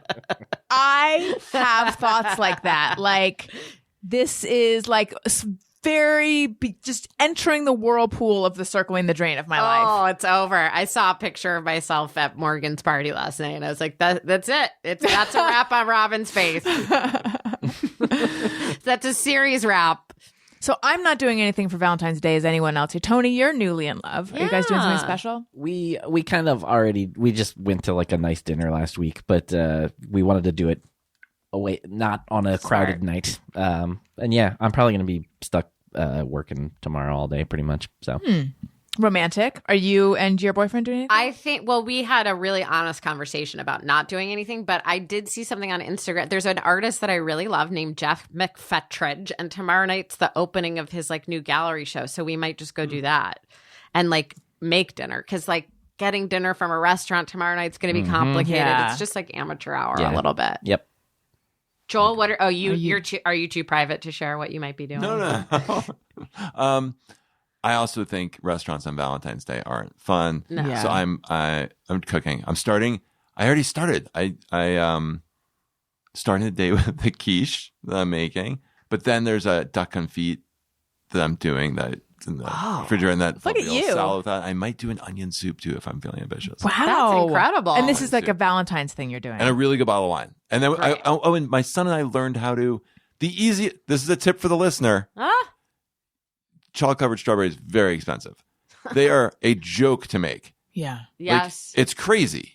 I mean, it looks like a dessert that we just microwave some chocolate chips, and then and we go further. We do the white chocolate with a little matcha and Whoa. yeah, but it's the easiest dessert you can make. You're a chocolatier. Okay. Joel, don't listen to this for a second. Okay, Robin. Yes. I feel now, is that not the Valentine's Day plan equivalent of the big grandiose post? The meal? I mean, come on. It's nice. Onion soup, duck But I confit, think it's quiche, homemade chocolate covered strovberries. But I think it's the private, intimate version of the very public. I think it's very meaningful. It's love in action versus love in stagnant words. It's you're showing her you love her. I see how you can say all that, but to me, who intends to do nothing and intends for nothing to be done except that he might surprise me with a card, and then I'll be like, fuck, I should have done something. You guys did kind of pry it out of Joel, though, to be fair. But I cook a lot, so it's not out of the ordinary. This is not But you planned this one. I did plan this one. Yeah, that's nice. I think that's nice. I'm not saying it's not nice. I'm just saying, who are you trying to impress? Because we're impressed. Yeah, but again, I do this. This is your thing. Yeah. Do you have super fancy cookware? And would you recommend a certain kind of cookware? No, I really wouldn't. I think the amount of cookware you need is so minimal to make just about everything. Yeah. What kind of knives do you have? So that's the thing. I have a very nice knife that was given to me, but just an 8-inch chef knife. I don't think you need a bunch of knives. Yeah. No, not a bunch, but I'm just wondering, are you a Wusthof guy or a Henkel's? I used to care about that kind of stuff. Now, the thing is, keeping your knife sharp is so much work. That's so much more important than what knife you have. I hear that. Isn't that just a lesson for all of us? It really is. Keep your knife sharp. Yeah. Any old knife. Doesn't matter what knife you have. Just keep the one you have Because people sharp. buy these super expensive knives and they get a set of 12 Henkel's knives and they never sharpen them, and they go to their house to cook, and I'm like, what? These aren't even useful anymore. Right. Yeah. Henkel's are, for me, the Opie and Anthony of knives. I don't know what those are either. Oh. Never heard of them. Do you know Wusthof? Never heard of it. Oh, what knives do you know? The ones Sabatier? that came from Costco Oh, okay. that I bought for myself in 2005. There's a lot more knife manufacturers than there used to be. There's all the Japanese ones, but traditionally there was like 2 German and 1 French knife. I worked for Martha Stewart Strata College, and there was Henkel's, Wusthof were the German ones, and Sabatier was the French one. They're all good knives. Never I don't heard even know these names. Sabatier, but it's Wow. Sabatier, like Saboteur, I think that's right. What? It's French? I guess. Wow. I'm drawing on old knowledge in my head. Joel, do you have a Just Mirror Everyone? Oh yeah. Okay, if we're having a conversation, just don't show me anything on your phone. Like, like there's this, you want to tell me about the thing you saw, fine, but don't stop and show me something on your phone. See, I agree with you for the most part, but I'll go one further. Really, please don't show me a video. Oh yeah, that's what it usually is. This doesn't happen to me very much. Really? What about it bothers you? The amount of time and Just like- if it's being held hostage. Oh, It's just like, yeah, now we're looking at a screen, we're not interacting anymore, and like, That's yeah, true. and you're kind of engaged because you're on a search for your information, but I'm not engaged. I feel though like there are exceptions. Like if Robin was like, "Do you want to see a picture of the cult leader?" I'd be like, "Fuck, That's yes." fair. That is fair. Like if it's gossipy and if you have a piece of information shaped hole in your heart and it's gonna plug it, then I do want it. yeah, I get that. but you should definitely ask before You you need show. consent. Yeah. And so if Yes. somebody was about to show you something, they would be like, "Do you mind if I show you this?" And you would be like, "Actually, I do." I would maybe say it differently. Like, no, I'm cool. I don't need to see it. Yeah. Oh yeah, that's good. Oh, see, I would never. I would just be like, "Oh yeah, that's fine," even if I really need to Right. pee or something. Yeah. Right. I can't remember the last time somebody took their phone out to show me something. Really? I feel like I'm Like it living happens- under a rock. This happens all the time. Yeah, I just don't. Maybe you're the one doing it. That's Oh. also extremely possible. Oh God. I feel a weird pressure when it's a video. Like, especially if they're like, "Oh, this is so funny," or like they want to show you something funny, and then Right. I'm like, "I'm probably not going to think this is as funny as you do," and then I feel this pressure to, Yes. yeah. I remember I was when was it Owen or it doesn't really matter. One of my kids was starting preschool. They did this thing called separation at the beginning where the parents would go. And then in each successive day, the parents would sort of like move to the edges a little more. And another parent did show me a Trevor Noah Daily Show video. And she's like, "I just think he's so funny." And the pressure was so intense that I was like, I'm going to have to go home and find this and see what was funny about it. Because I remember laughing at the appropriate time, but I could not process it. Yeah. Yeah. Oh, I know. I've literally had that Yeah. because I also overthink everything ever. So I then go into, am I going to laugh at the right part? Yeah. Do you ever do this? This is a Just Mirror, everyone. Someone tells you a joke and you laugh before the punchline because you're like, I'm going to nail the laughing. That's funny. I don't think I've ever actually done it. I tend to wait it out, and then I'm like, "Oh, I hope I did that right." Because I'm so afraid I'm not going to recognize the punchline, which is weird because like I like jokes and I get them for the most part, but it's just the pressure of Yeah. Some people are just terrible at it, though, too. this is true. Yeah. Let's do. Hey, go fuck yourself. My "Hey, go fuck yourself" is to a wonderful guy who I had so many "Hey, go fuck yourself." Oh, I love that. But the first one is we went to a birthday party at a VIP room in a very trendy steakhouse. I did not want to go. And the party was called for 8:00. The food arrived at 11:30. oh, There were no appetizers. He What? stood up at 10:00 and said, "Do you think we should order some appetizers?" And I was going to die. And then the best part was when the dessert was served and everybody was very anxious to leave, the host stood up and said, "Everybody just Venmo me $200 plus what you think you drank." So go fuck yourself.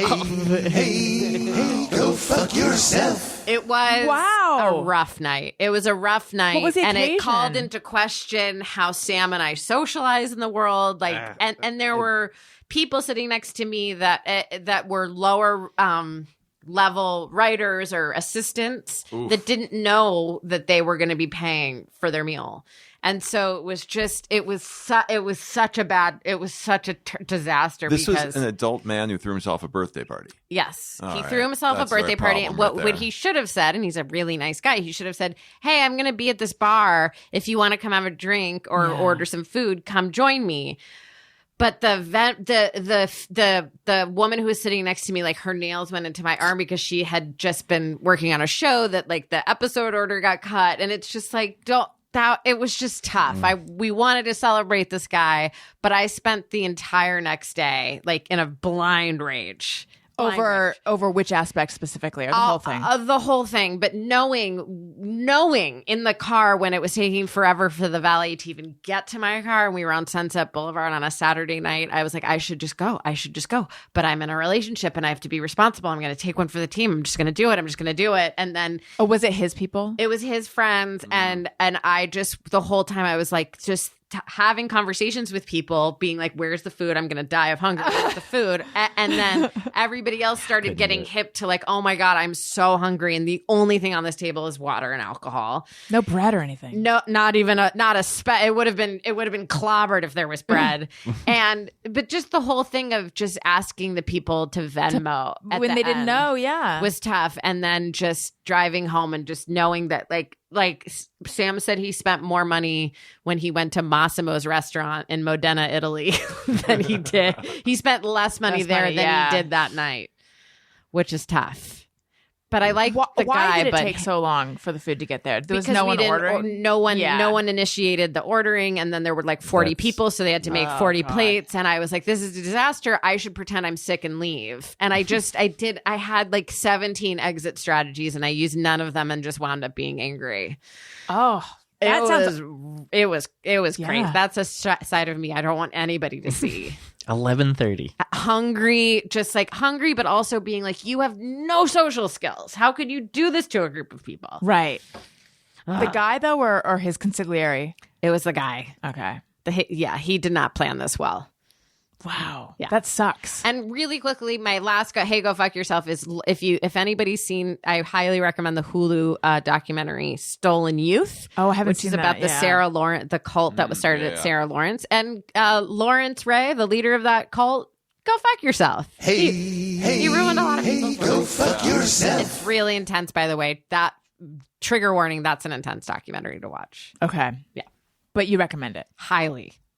I'd read the New York Magazine story, but this is I did too, but something about seeing all these people and seeing him, and there's so much footage. There's so much footage that the guy took and recorded of his own of being a monster. That's crazy. But episodes 2 and 3 are really tough. Really tough. Joel, do you have a hey, go fuck yourself? I don't have that. What, you don't have anger? I don't have that much anger. The other day, this is so lame. I mean, this is lame. I was on the Citibank's website. Okay. And in order to, I was booking a trip through Miles, and they said I had to go verify myself because it had been a while. And they wanted me to call a phone number. Oh. And I was like, this is not a good plan at all. Citibank, you can't handle a phone call. No. You're not built for that. And they weren't. And I was on the phone for like 20 minutes, and they bounced me around to people, and I think I never got verified. Hey, Anyway. Citibank, go fuck yourself. Yeah, wow. Don't make I thought that was just a bad choice on their part. Go fuck yourself. You can book a trip through Citibank Miles through is it the thank you points? You can. Because I have thank you points. All right, well. I used them to get some magazines years ago because they were going to expire if I didn't use them, Yeah. and I haven't used them ever since. No, Yeah, wait a yeah, minute. I think yeah. one of my like our Hulu subscription, I get a little bit back because of thank you points, but I didn't know you could get trips with those. I didn't mean to bring up thank you points. that. I know, but I've never heard of now thank I you want to points. know. This is great. Yeah. I'm learning a lot on this show. Never heard of that. You'd think on their commercials they'd talk about thank you points. Well, they're pretty useless, except apparently Joel has enough to book a trip. How about no thank you points? Oh, burn. Sick burn alert. I want to tell you guys about an adoptable dog. Oh. You are a dog. This is Daniel. Just kidding. A doggy dog. It's in my mind. It's Dog, dog, dog. I like that idea. Dog, dog, dog, dog. That's what you are. Gypsy is a 3-month-old, 12 pounds. Excuse me, there's a syntactical error. Gypsy is 3 months old and she's 12 pounds of pure joy. She's curious, playful, and wants to be everyone's friend. That's my thing. She is a very rare puppy that is extremely focused, attentive, and ready to learn. She will be a delight to train. If you or anyone you know in the DMV area, and that's DC, Maryland, Virginia, would be interested in meeting Gypsy, please reach out via her Pet Finder page. I'm going to give you that URL. It's tiny.cc/gypsy, tiny.cc/gypsy, or email tascas.love, which is tascas.love@gmail.com. And I want to quickly say hello and welcome to my patrons. Wait, how did that last thing work? Do we bid on this now? What Yeah, you happens? have to get a dog now. Yeah. No, you just email them and then you can go meet her if you're in that area. You're going to cause, this is like when Joe Rogan told people to go to the East River to look for elephant tusks. You're going to cause a riot over this dog. I hope so. I hope so. Gypsy deserves a riot. Yeah. This is not a good idea. By the way, speaking of riots or lack of them, on the Sarah Edmondson show, we are giving away an autographed copy of her book. Yeah. And I haven't done giveaways in a long time. So I'm like, how should we do the giveaway? And she's like, why don't we have them post on Instagram a story saying something they liked about the episode, tag you, tag me, tag a little bit. The episode culty. about cults? The episode of her on my show. Oh, sorry. Sorry. Yeah. My episode. And I was just like, that's going to be a riot, just like what's going to happen with this dog. But they've just trickled in. So this book is still available. Oh. And a lot of people have given me feedback on the episode. So I good. know they're listening to it. Please get in the running for the book. I don't want just one person to steal it, you know? Okay. Patreon. This is Tony. It is?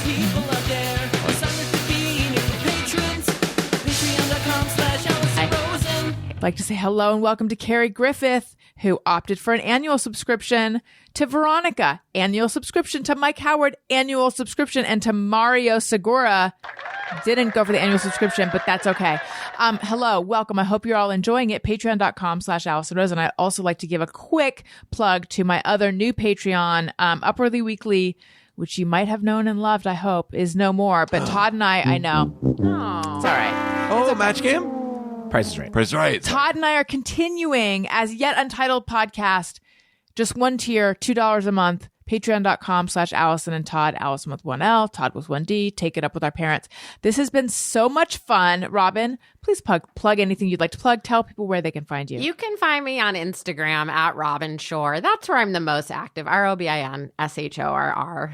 Wonderful. Joel, thank you so much for joining us. Thank you for having me. It's great meeting you. Great to meet you. This is wonderful. It's like meeting an old friend. I don't know why you Said- threw old in there, but yeah. But I said it in such a grumpy way. It's like meeting an old friend. Joel, where can we find you? I do a podcast now. That's right. Called Story of the Week, Oh, where we take a long magazine story like that New York Magazine one, it's great. and we bring the writer on, and they Wow. in a half hour tell us the story, so you don't have to read it. Oh, that's great. Smart. That's awesome. The So story of the week is where they go for you. Yes. Great. Tony?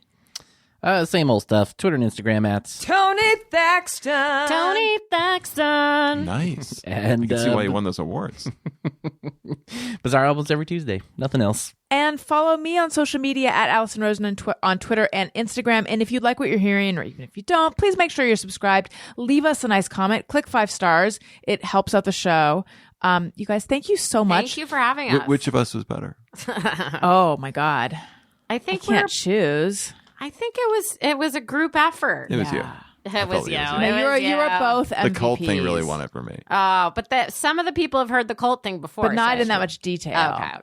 But Joel, No, you brought a lot of energy. Yeah. Thanks. You had good stories too. Okay. Thank you for listening. I love you. You matter. Goodbye. Hey, do you know about the Allison Rosen show? We had a good time, but now we gotta go. Yeah, Allison Rosen is your new best friend.